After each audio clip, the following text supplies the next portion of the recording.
Oh, this one? Roar, that is the sound it makes. This is Roaring Moon. Do you want Roaring Moon? This one? Yeah. Yes, okay, we're getting the Furret. Oh well, I lost the Pokemon already. Daddy! Look at the Pokemon.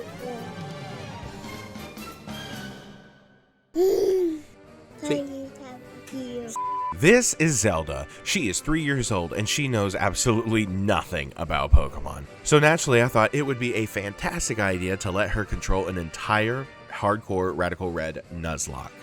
The rules are simple. No items in battle, set mode, level caps, and if a Pokemon faints, it is dead.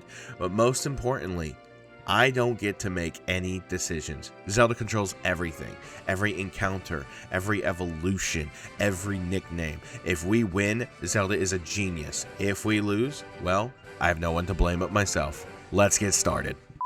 The first decision Zelda had to make was choosing our character, and immediately she wanted to play as a girl trainer. Honestly, figured.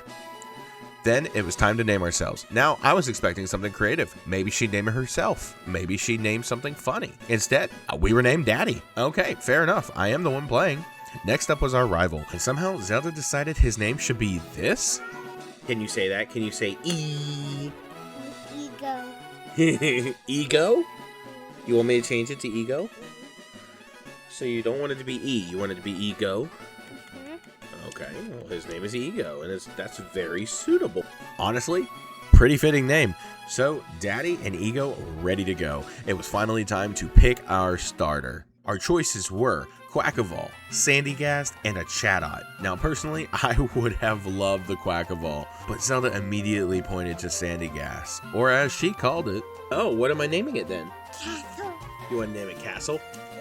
And just like that, the Sword of Ruin Castle, the Sandygast, has joined the team. Not gonna lie, kinda cool. Of course, we barely had any time to celebrate before Ego challenged us to our first battle. And honestly, he had a pretty cool starter too. A Dratini with Drought. Not exactly what I expected from my first fight.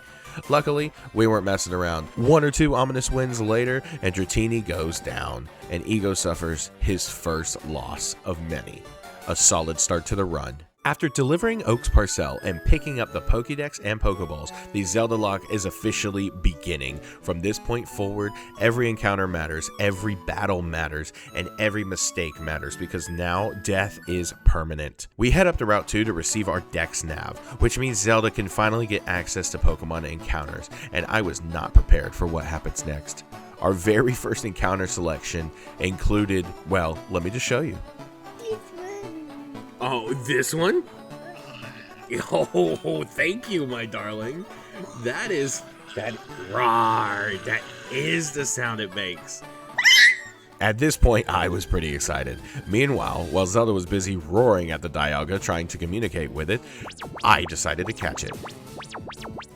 After the successful capture, it was time for the nickname. Now, most people would have chosen something intimidating, something legendary, powerful. Well, Yellow.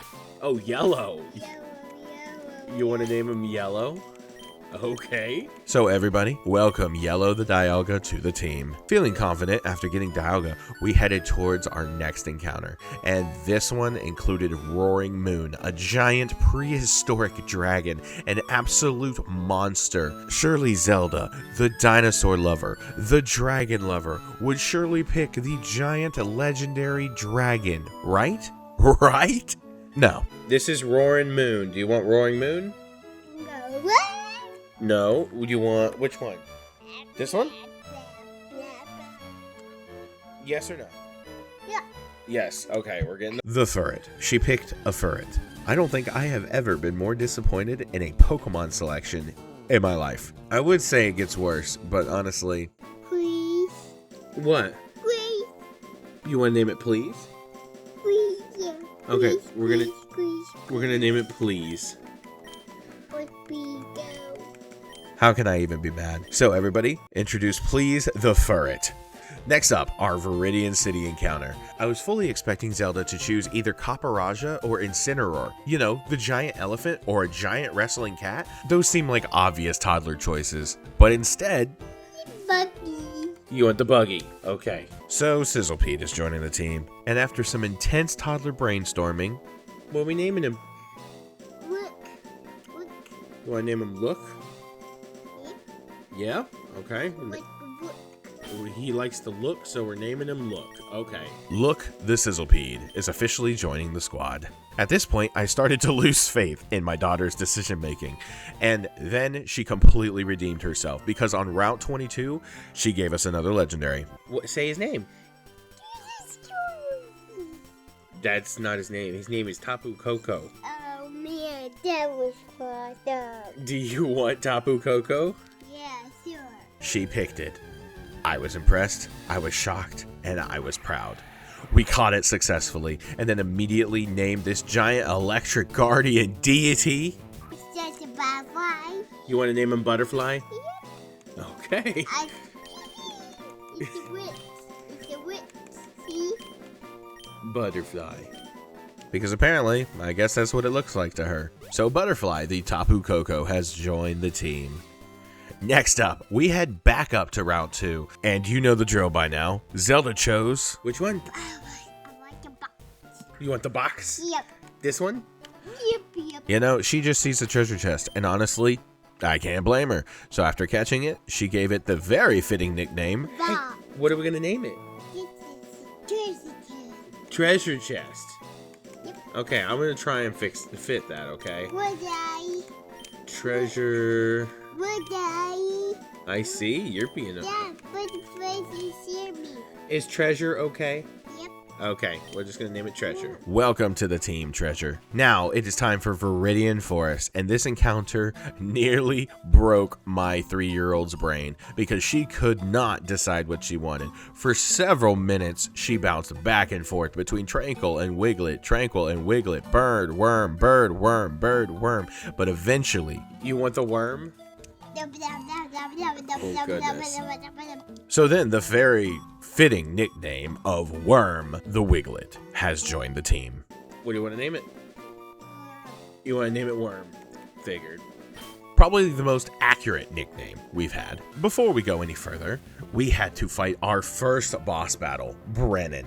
Not too difficult, just a core fish and a Trico, nothing too crazy. We picked up the XP share, we grabbed the smart scanner, and suddenly the future was looking pretty bright.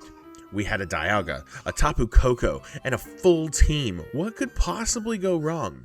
Me, I could go wrong. We started making our way through Viridian Forest, and at first, things were fine. A few trainers gave us some scary moments. Hisuian Electrode was terrifying. Pure Ugly was not much better, but we survived. And then I made the biggest mistake of the episode so far. I became impatient. I sped up the game, I stopped paying attention, I got careless, and because of that... Oh, well, I lost a Pokemon already. We're already down a Pokemon. Okay, this is ridiculous. Castle. Our starter, the very first decision of Zelda, the Pokemon that carried us through the beginning of the game. Sword of Ruin, gone. Just like that. And honestly, it hurt. Not because I cared for it, but because it was Zelda's first choice, and now the first member of the Death Box. Rest in peace, Castle. With Castle gone, we needed a replacement. Luckily, we have one more encounter waiting for us in Pewter City, and Zelda immediately spotted this. Oh, Wheezing? Oh, this one? I go to die. Alright. Of course, not the dragon or the giant monster. Nothing cool, but floating balls of poison. Of course, we caught it successfully and had another legendary toddler naming session. Did you say Worm? Okay. Okay, his name is now Worm. Worm the Wheezing was born. And just like that, our team was back to full strength. So after a full episode of encountering Pokemon, we end up with Yellow the Dialga, Please the Furret, Look the Sizzlepede, Butterfly the Tapu Koko, Treasure the Gimmighoul, Worm the Wiglett, and Worm the Wheezing. And honestly, I've seen worse teams, but now comes the real test, because next up is Brock. And if Zelda wants this run to survive, we are going to need this first badge. Let's see what happens.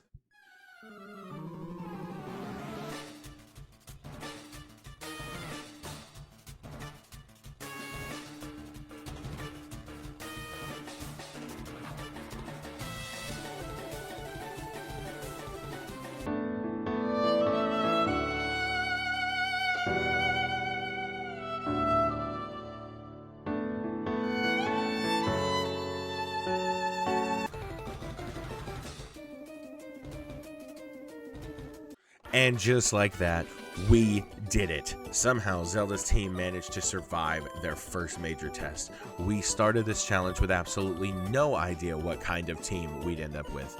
But a DIALGA named Yellow, a Furret named Please, and a TAPU KOKO named Butterfly. And somehow, we already have our first badge. Not bad for a team built by a 3-year-old. Well, there you have it. The first badge is ours. The Zeldalocke is officially underway. Next episode, Zelda will choose even more encounters, will take on more bosses, and hopefully I won't get any more of her Pokemon killed. Thanks for watching, and we'll see you in the next episode of the Zeldalocke. Fun. And you can't wait to do episode 2? Aw, you're so sweet. Can you say, we'll see you next time, Happy Dudes? Can you tell them to like and subscribe? Subscribe. Oh yeah, subscribe. Ring the bell. Salem, ring the bell. Ring the bell. Yeah, ring the bell. Ring the bell. Ring the bell. Ring the bell. You're so funny. What's your sound? You want to do a sound? Yep. What sound? That sound right here. You want to do sound right here? Yeah. Yeah. I want to see Daddy. You want to see Daddy? Well, it's really easy for you because I'm right here. Right here. Daddy's right here? No. A music guy. Oh, you want to listen to music on the computer? Yep. Okay, well, how about we go do that? Say bye-bye, friends. Bye-bye, friends. We'll see you next time. See you